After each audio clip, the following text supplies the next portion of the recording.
When I heard that this topic tonight was "In Hell I'll Be in Good Company," a lot of things went through my mind, not many of which are probably safe to speak in public.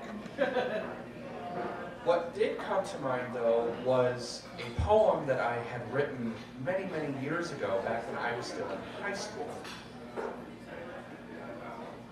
Oh, such a fun period of my life. But there is a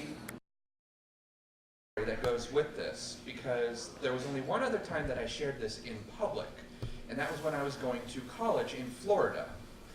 I had an English class, and on the very first day, the professor decided to say, "Hey, guess what? You're in college, first day of class, write something." But not just anything. You're going to write about something that happened to you. Now, I knew that I could go the normal mundane route and go, "Oh, I had a vacation. Oh, I had a cougar try to eat me. Oh, la la la la la la." And I'm like, no, I'm gonna do something for shock value. So this did actually happen to me. I don't care if you believe me or not, but I had a past life transgression episode happen to me once, where I saw what could have been a past life. There were no drugs involved, I swear. So I wrote about it, and when we came to class the next day, only 2 people had gotten an A on that assignment. I was one of them. Everybody was absolutely livid and furious and various other adjectives for not happy. The other person who got an A was not in class that day. So my professor turned to the class and said, "Do you all want to hear what an A paper sounds like?" They said, "Well, yeah." I'm not exaggerating, a few people actually did say it that way.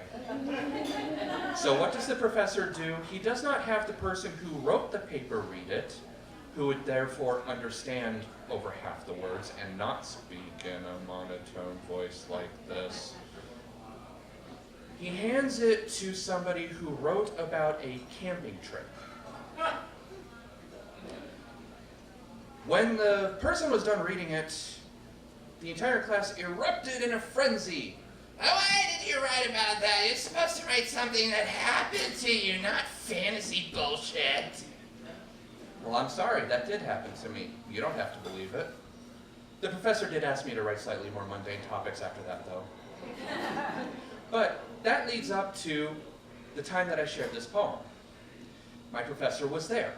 He was surprised to see me at an event where I would get up on stage in front of people and talk. I have no idea why he thought I would be timid. But he saw me there and he's like, "Oh, I'm kind of surprised to see you here. Let's see what you've got." The letter of a condemned. It's time for me to say my thing, and now you'd better listen to me. I haven't got the time I once thought, nor do I have the will to go much further. No one belongs on earth. We're here for such a short time. What makes anyone think that maybe we're meant to be here forever? Amen. I took the shortest path I could find. Admittedly, I didn't care about consequences. I wish I could have known what I did then, but as they say, looking back is as easy as telling someone the sky might be blue. I followed my path, thought I had to. Didn't know the options I had, didn't care. I was invincible, and I was smart. Everyone liked me, right from the start. I had money to burn, and sometimes I did, though the burning sometimes followed a crash. But I kept going, never thinking to look back. Why should I care what's in the past? I had women, and even a few men, the former in bed, the latter at hand.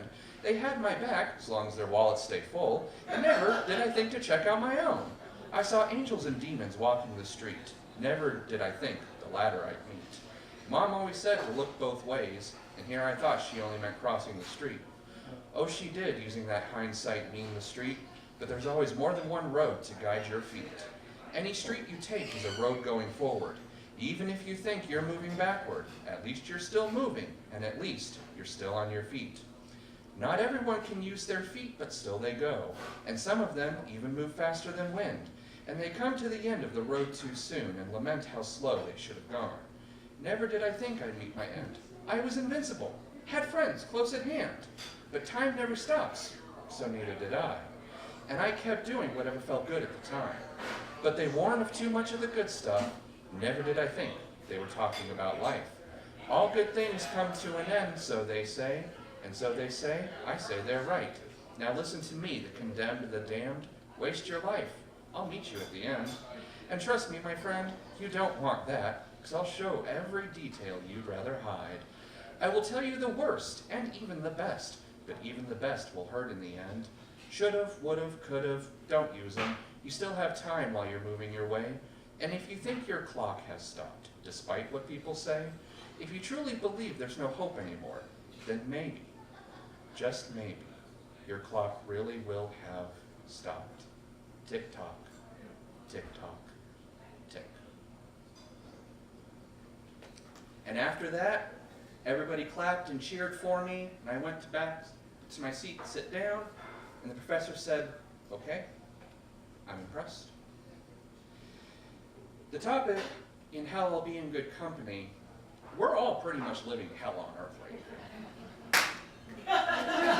We really are, but while there are horrible, horrible people in this world, not just in this country, and I've met more than my share of them, wow, speaking twinnerisms, I don't normally do that. More than my fair share of them.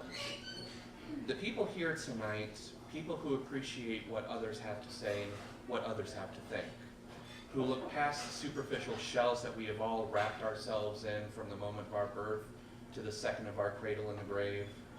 Those are the people that I think that in this hell, I'll be in good company. Thank you.